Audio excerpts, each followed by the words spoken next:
Hello everyone, thank you for joining us. As we go to air, the war in the Middle East is spilling over, with the fallout now extending across the region. The conflict is likely to last for weeks, with Israeli Prime Minister Benjamin Netanyahu confirming strikes will intensify in the coming days. President Donald Trump has also weighed in, warning the biggest wave is yet to come for the Iranian regime. The British Prime Minister has hit back at Donald Trump after the US President said the UK took far too long to allow its bases to be used to attack Iran. It comes as Australians remain stranded overseas as the conflict rages on. We have a team of reporters on the front line in Washington, London and right here at home. First, let's go to Chief Reporter Chris Reason in Israel. Chris, the war is now expanding. Israel now exchanging fire with Hezbollah. And Israel now refusing to rule out a potential ground invasion into Lebanon. Good morning to you guys. Yes, this came after Hezbollah in southern Lebanon decided to launch some attacks at northern Israel in revenge for the killing of Ayatollah Khamenei. Israel's response was swift. They sent jets up there, started pounding targets throughout Lebanon, including the capital Beirut, causing chaos there.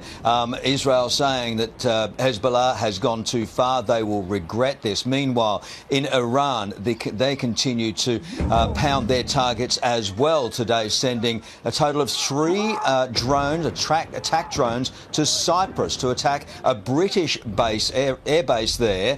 Now, the British scrambled jet fighters, and the Greeks have now decided to send in 2 jet fighters and 2 frigates as well, given that Cyprus is part of Europe, meaning this war is now touching the European fringes, a serious escalation. In Qatar, 2 Iranian jets that got into their airspace forced the Qatari Air Force to scramble. They shot those Iranian jets down. Old Russian 1960s-style jets. It wasn't hard, but again, serious escalation there. Guys, we've also seen Iran attack a significant, in fact, one of the world's biggest oil refineries in Saudi Arabia.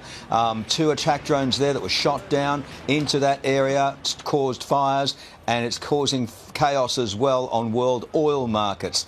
Extraordinary stuff. In Iran, they've announced that they've now had 555 people killed, and guys, among them is the wife of the Ayatollah. She has died from injuries sustained in that attack on Friday. Continues to escalate, doesn't it? Let's go to Rob Scott in Washington, D.C. So, Rob, the President says the United States will prevail against the Iranian regime.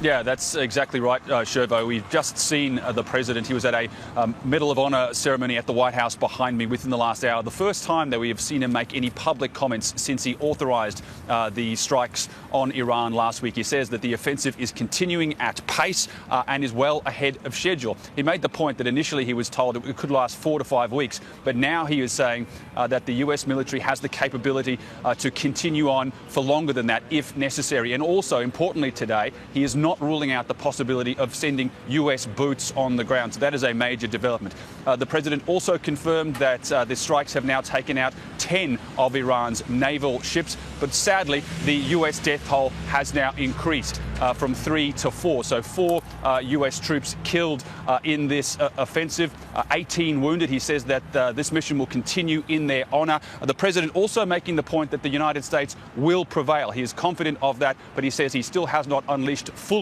on the Iranian regime. This was our last best chance to strike what we're doing right now and eliminate the intolerable threats posed by this sick and sinister regime. We also projected 4 weeks to terminate the military leadership, and as you know, that was done in about an hour, so we're ahead of schedule there by a lot. We also now have confirmation that 3 US fighter jets, F-15s, were shot down over Kuwait in what's being described as a friendly fire incident. We've seen those pictures of one of those jets on fire, spiralling and hitting the ground. That is now been described, as I say, as an accident shot down by Kuwaiti air defences. The 6 crew members, 2 on each of those 3 planes, did manage to parachute out. They are in a stable condition. An investigation now underway to determine how that actually happened. Guys. OK, let's go to Ben Downey in London. Sir Keir Starmer says he doesn't believe the American strikes were legal.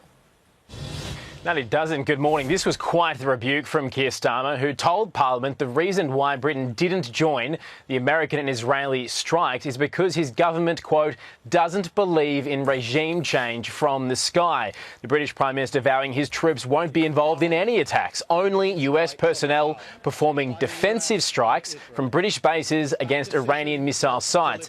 Now, prior to becoming a politician, Keir Starmer was a specialist international lawyer. He says the reason he didn't join this offensive is because he's not prepared to commit his military personnel to action unless they have a legal, thought-through plan, suggesting America doesn't.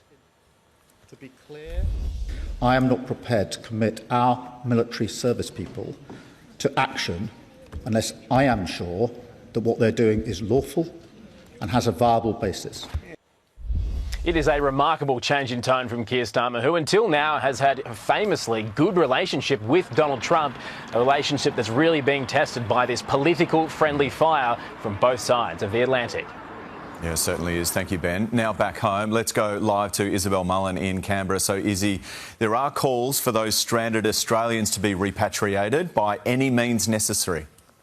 There are, Shervo and Nat, good morning. The federal opposition would like to see the government use emergency military flights to get Australians out of the war zone. It is a tactic that has been used in both Lebanon and Israel over the past couple of years. Liberal Senator James Paterson saying that that would have bipartisan support and accusing Penny Wong and the federal government of not doing enough, not giving Australians enough warnings and enough time to get out of the region. Penny Wong, the Foreign Minister, has said that even military planes wouldn't work at the moment, considering that the airspace is closed. There are 115,000 Australians stuck in that Middle East region, some of them, or most of them, I should say, trying to get out. They have set up a portal. The government has set up a portal so they can express their interest and intention to leave. The federal government strongly denies not giving them enough warning. The Department of Foreign Affairs and Trade warning Australians about 6 weeks ago of the escalating situation.